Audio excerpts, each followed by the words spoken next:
75 سال ہمارے گزر گئے اسلام کے نام پر بنے ہوئے ملک میں، آج بھی ہم شریعت کی پیاس کیوں محسوس کر رہے ہیں؟ وہ تشنگی کیوں ہے آخر؟ وہ تشنگی ختم کیوں نہیں ہو رہی ہے؟ کچھ تو وجہ ہے نا۔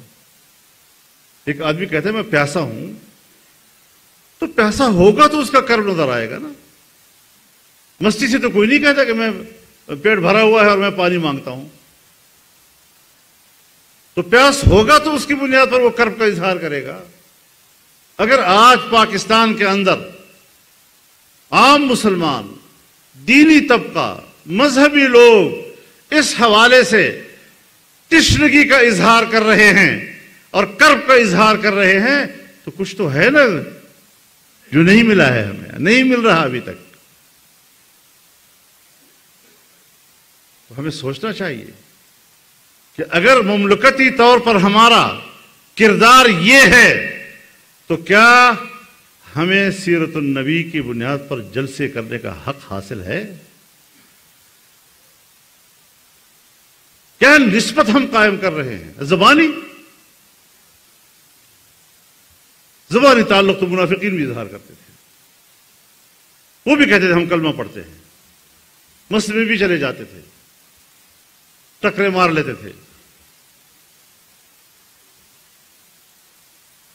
لیکن اسلام کی حقیقت آ جائے، اور اسلام کی حقیقت مشکل بھی نہیں ہے بھائیو، مشکل بھی نہیں ہے۔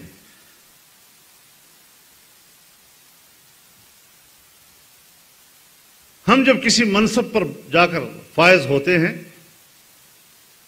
تو اس منصب پر فائز ہونے کے لیے ایک کرائیٹیریا ہوتا ہے۔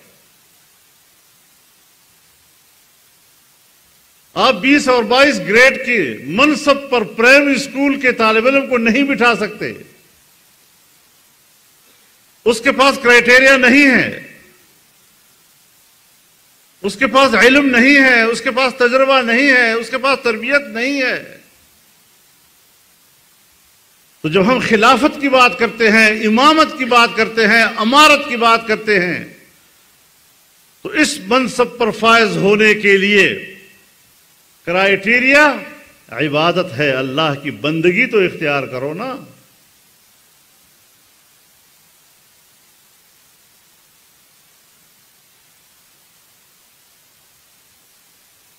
اور عبدیت یہ انسان کو خلقتاً ودیعت کی گئی ہے، پیدائشی طور پر انسان کے اندر عبدیت موجود ہے، لیکن عبدیت تشریعی ہے، تکوینی نہیں ہے۔ عبدیت تشریعی کا معنی یہ کہ انسان کے عقل و اختیار کے حوالے کر دیا گیا ہے، آپ چاہیں تو ایمان لائیں، آپ چاہے تو ایمان نہ لائیں، فمن شاء فلیؤمن ومن شاء فلیکفر، اور انا ہدیناہ السبیل اما شاکرا و اما کفور، آپ کی مرضی۔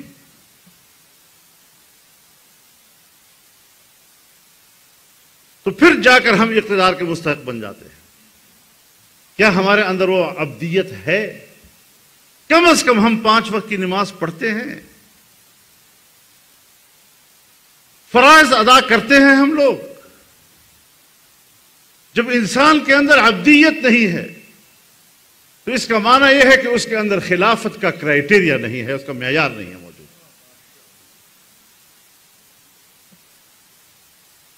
تو جب سوالات اٹھتے ہیں دنیا میں تو ہم کہتے ہیں یہ انتہا پسند ہے، یہ تو شدت پسند ہے۔ کوئی شدت پسندی نہیں ہے، اسلام کے اصول ہے کچھ، جس طرح آپ کے ہاں اصول ہے، اسلام کے بھی کوئی اصول ہے، شریعت کے بھی کوئی اصول ہے۔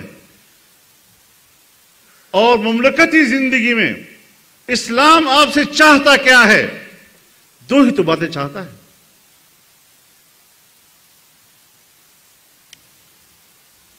ایک امن اور ایک معیشت۔ امن 3 حروف کا چھوٹا لفظ ہے، لیکن یہ چھوٹا سا لفظ 3 حروف کا یہ محیط ہے تمام تر انسانی حقوق، اور تمام انسانی حقوق کا تعلق 3 چیزوں کے ساتھ ہے: انسان کی جان، انسان کا مال، انسان کی عزت و آبرو۔